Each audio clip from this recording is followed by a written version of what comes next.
cada semana en WFM. Kairi Tedla pone en la mesa discusiones canábicas, legislación, cultura, autocultivo y procesos medicinales y terapéuticos. Mesa canábica de WFM. La mesa canábica en WFM, Kairi Tedla en la línea de W Radio. ¿Cómo estás, amigo? Amigo querido, ¿cómo estás? Buenas noches, gusto de saludarte. Contento de escucharte y además pues muy deseoso de que platiquemos de nueva cuenta con Eda Martínez, que es presidenta del Consejo Mexicano de Cannabis y Cáñamo, porque nos quedó pendiente la conversación sobre la regulación de la cannabis en México y en dónde estamos parados en este 2021. La tuvimos recientemente aquí en el programa y ya está de regreso. Eda, bienvenida. Como siempre, un placer saludar a tu auditorio, saludarlos a ustedes. Hola Eda, buenas noches. Oye, pues sí, noche de jueves en WFM y noche de mesa canábica. Fue hace prácticamente un mes, Eda, cuando pudimos platicar contigo sobre este tema del en aquel momento la reciente publicación del reglamento de la Ley General de Salud en materia de control sanitario para la producción, investigación y uso medicinal de la cannabis y sus derivados farmacológicos. Lo que quisimos ahora, Eda, fue retomar contigo, justamente porque en aquella ocasión quedaron algunas cosas en el tintero y porque en un mes han pasado muchas cosas y yo quisiera arrancar, Eda, preguntándote lo siguiente. Sin duda, el contexto es complicado. Si ya llevamos 2 años en esta discusión canábica, si las autoridades van y vienen con argumentos y desargumentos, si es que ese término existe, alrededor de este tema canábico, lo que está bien claro es que se va complicando en tanto que el año electoral va avanzando, el gobierno mexicano en todos sus frentes está pues con demasiadas batallas iniciadas, está el tema de los apagones, está el tema de los derechos de las mujeres, está el tema electoral en un estricto sentido, y en todo ese contexto, ¿a dónde pasa el tema canábico y qué posibilidades reales desde el presente y hacia el futuro, Eda, tenemos prospectivamente para que esto logre consolidarse de alguna manera? Pues muchas gracias, como siempre un gusto. Sí, efectivamente, si bien es cierto que estamos dando continuidad a todo este tema del uso medicinal, que fue el primer reglamento en promulgarse y causar ya estado, hacerse efectivo, no debemos dejar de lado la otra parte de este gran mercado y de este gran bloque, que quiere decir la ley era una ley general y se convirtió en una ley federal para todo lo que es el uso no medicinal, lo que no tiene que ver con la industria de la salud. A propósito de lo que tú comentabas, bueno, estamos con muchos cambios, estamos en un periodo electoral con prioridades que ocupan a mesa legislativa, pero si se contrastara todo lo que ha sucedido en otro tránsito de otros países en la experiencia de una regularización que sobre todo tiene por intención transicionar a la legalidad estos mercados con lo que ello implica, es preocupante contrastar y ver que, por ejemplo, el proceso que se llevó en otros países tales como Uruguay o Canadá fue inimaginable frente a lo que estamos viviendo. Empezaron mucho después y tuvieron efectiva su aplicación de estas leyes mucho antes que nosotros. Entonces, recordemos nada más, poniendo en contexto esto, que esta ley federal, para lo que no es el uso medicinal, pues va a depender en mucho para las reglas del juego de todo lo que tiene que ver con la creación del Instituto de Regulación y Control de Cannabis. Esto va a hacer una realmente coordinación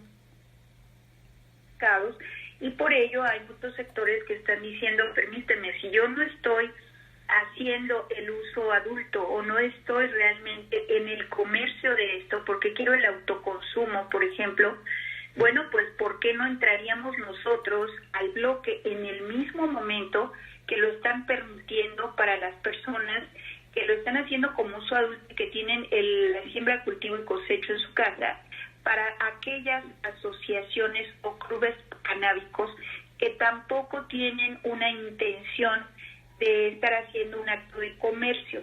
Entonces, aquí el retraso debemos empezar por reconocer que todavía no está terminada la tarea en la Cámara Baja, que es la Cámara Revisora, la de Diputados, que hay muchos retrasos, por supuesto, y a partir de que esto esté publicado en el Diario Oficial de la Federación, todavía debe de instalarse el instituto, que es quien va a dar las reglas, quien va a dar este reglamento, y el hecho en los comentarios y preguntas que me han hecho por qué los clubes canábicos, por ejemplo, que no tienen una intención de comercio, tendrían que estarse esperando y no pueden entrar al mismo tiempo que quienes están haciendo un uso adulto. Es muy sencillo. Cuando estamos hablando del uso adulto de la siembra, cultivo y cosecha, no pueden ir a más de 6 plantas, con todas las reglas que se sabe de una sana convivencia y consideración a aquellos que no autorizan, no consienten o no es conveniente que lo hagan. Cuando estamos hablando de clubes canábicos, que son de 2 a 20 personas, con un máximo de 80 plantas, pues ya tienen que regularlos, aunque el acto o la intención no sea de comercio, porque deben de cumplir reglas que se van a emitir por el instituto y por ello que se va a tardar más. En cuanto a lo que son sus instalaciones, de manera muy somera se tiene ahí, 500 metros de escuelas, de áreas, etcétera, pero con estas especificaciones en la instalación de cómo van a ser estas extracciones, de cómo va a ser todo este proceso, no está descrito todavía, porque eso lo tendrá que hacer el instituto. Es decir, que tenemos todavía una gran comunidad que está esperando por el ejercicio de esos derechos, después de todas estas prórrogas, en donde seguramente estarán invitando a las mesas a que abran mesa legislativa y al cuerpo legislativo para que se dé una conclusión. La conclusión sería la publicación de la ley para apenas iniciar y transitar en todo lo que se debe de implementar con el Instituto Mexicano, que será un órgano desconcentrado también de la Secretaría de Salud. Esto creía yo conveniente para que tengamos también el otro panorama de lo que está caminando y no está todavía, frente a lo que decíamos que se marcaba un hito, porque ya se había publicado un reglamento para el uso medicinal. ¿Qué está pasando en este momento con ese reglamento? Bueno, hay muchas cosas que no estaban en concreto, pero este reglamento, que está relacionado con otra entidad que es la COFEPRIS, pues la COFEPRIS está teniendo muchos cambios. Estamos con un nuevo comisionado federal, el doctor Alejandro Sbarch, anteriormente el doctor Novelo, que ya no está en funciones, pero también hubo cambios en 2 de las áreas de la COFEPRIS que manejarían, digo yo, el 80% de todo lo que tiene que ver con movimientos que son muy importantes, como la Comisión de Autorización Sanitaria, con nueva comisionada también, la Comisión de Operación Sanitaria, con nueva comisionada también. Entonces, ante esto, debemos de reconocer que al no tener la COFEPRIS más presupuesto, al tener un reglamento que falta de precisar en muchos puntos, los cuales se harán hasta el momento de que se soliciten todo lo que son los permisos, las licencias, ya se depositó el primer dossier de registro de medicamento dentro de COFEPRIS, las reglas no están, fue admitido, vamos a esperar el dictamen y el criterio para ello. Está por otro lado también esperando banderazo verde todo el sector, un sector muy importante, es el sector cosmético, y el sector cosmético lo dejaron en la mitad de algo porque lo sacaron de la ley federal diciendo que la parte cosmética la tenía que ver COFEPRIS.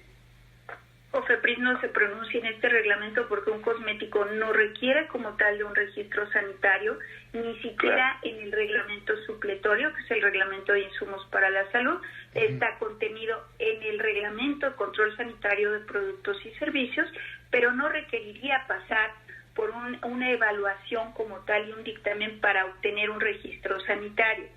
Esto es el panorama en general que está ya calentando motores, porque sabemos del primer registro de medicamento ya para evaluación que tiene un componente canábico. La pregunta queda todavía, ¿estos productos van a pasar o no por un comité de moléculas nuevas? Se supone que al no ser alopático no tendría que estar evaluado por un comité de moléculas nuevas, no obstante que al tratarse de esta variedad donde no se tiene tanta bibliografía, experiencia o registros formales, pues en un momento dado pueden decir que es un tema de salud pública, lo cual se debe de tutelar ante todo, y es probable que los criterios, aun cuando contravengan la Ley General de Salud o el Reglamento de Insumos para la Salud, si sea evaluado por el Comité de Moléculas Nuevas, porque además de todo, en este reglamento no se veía con claridad qué estaba pasando. Hablaban de que sí, se pueden los homeopáticos, naturalmente los alopáticos. Sin embargo, dentro de sus definiciones decían, los medicamentos herbolarios no los mencionaron, se prohibieron los remedios herbolarios, y la condición sería que en tanto esté como un medicamento herbolario, se entiende que no estarías utilizando componentes, por ejemplo, sintéticos. Entonces, todo esto es un trabajo enorme en donde los criterios realmente, porque no hay guías todavía o no hay una norma de buenas prácticas de manufactura de medicamentos canábicos, pero sí tenemos una 059 para fabricar medicamentos, que inclusive hicimos, como dije, un reglamento, pero ya teníamos mucho marco muy nutrido en el reglamento de insumos para la salud, puesto que ya se manejan medicamentos controlados.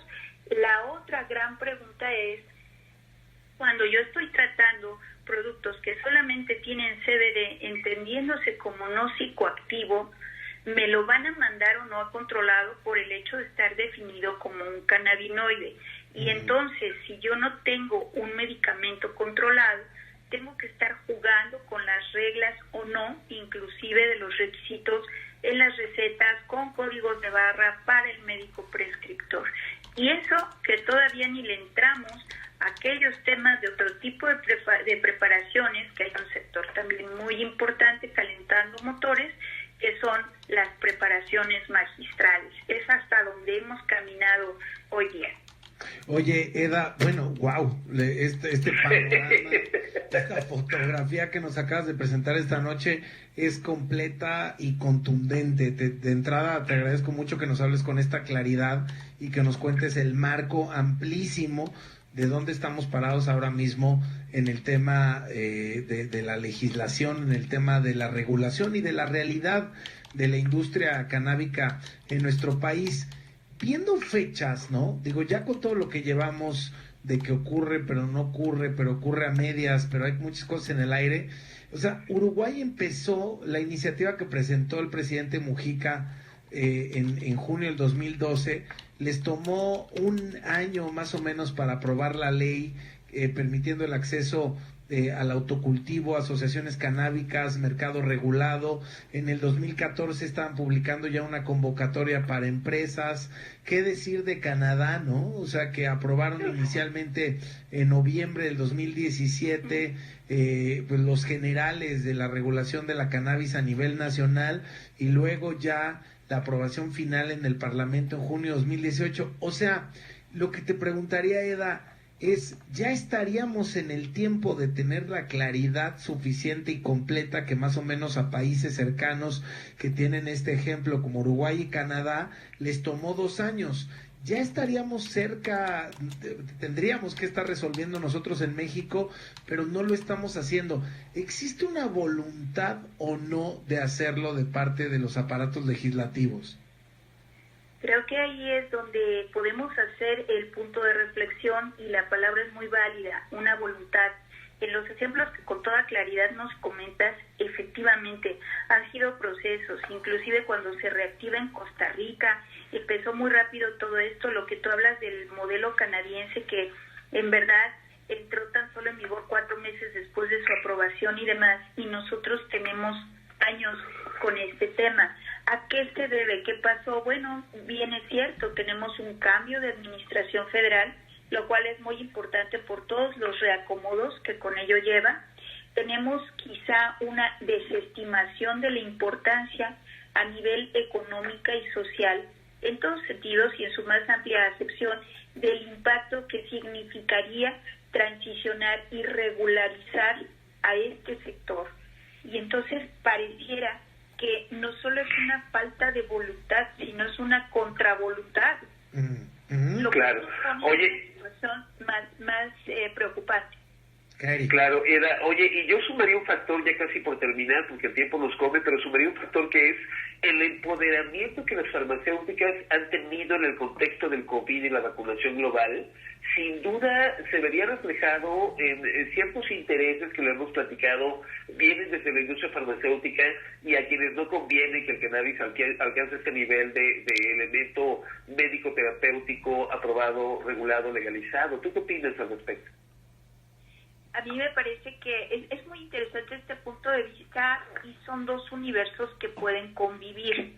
De hecho, la industria farmacéutica estaba realmente también calentando motores con desarrollos y, sin embargo, de manera paralela, sin mirarse de frentazos, el otro bloque de la utilización, porque la utilización es adulta, es de investigación no farmacéutica, es industrial no farmacéutica, al final del día conviven perfectamente por lo siguiente, ni siquiera se van a encontrar en relación a la primera etapa, que es el sector primario de siembra, cultivo y cosecha, porque se va a coser aparte. ¿Qué sucede cuando estamos hablando de un siembra, cultivo y cosecha industrial o de uso no farmacéutico al uso farmacéutico? Bueno, es altamente sofisticado. En realidad son invernaderos. Para mí no veo la posibilidad, con todo lo que piden para la trazabilidad y el testado y demás de industria farmacéutica, que sea un cultivo de exterior. Entonces, ni siquiera ahí están encontrándose. A mí lo que me llama mucho más la atención es que este sector, de manera global, desde que se propuso la apertura y se evaluó y se vieron las cuestiones más importantes, como lo era la regularización y todo el combate al crimen organizado, más los temas de salud, etcétera, pasó mucho tiempo, pero además se deja descuidado el punto realmente de origen, que era el sector primario. Por ejemplo, la desventaja que ponen en que el que siembra, cultiva y cosecha en México no puede exportar materia prima. Sin embargo, nos vamos a tener que ir. Muero de la pena de tener que interrumpir porque estamos muy clavados en el tema, pero ya el tiempo nos alcanzó. Queda abierta esta conversación porque ya vimos que es muy amplia. Vamos a necesitar un tercer round, que la verdad es que nos encanta platicar contigo. Te mandamos un abrazo grande. Eda Martínez, presidenta del Consejo Mexicano de Cannabis y Cáñamo, y también Kairi Tedla. Muchas gracias a los dos. Seguimos en la lucha, amigo. Buenas noches. Seguimos con el tema canábico. Nosotros ya nos vamos. Gracias a todo mi equipo en WFM. Soy Alejandro Franco. Muy buenas noches.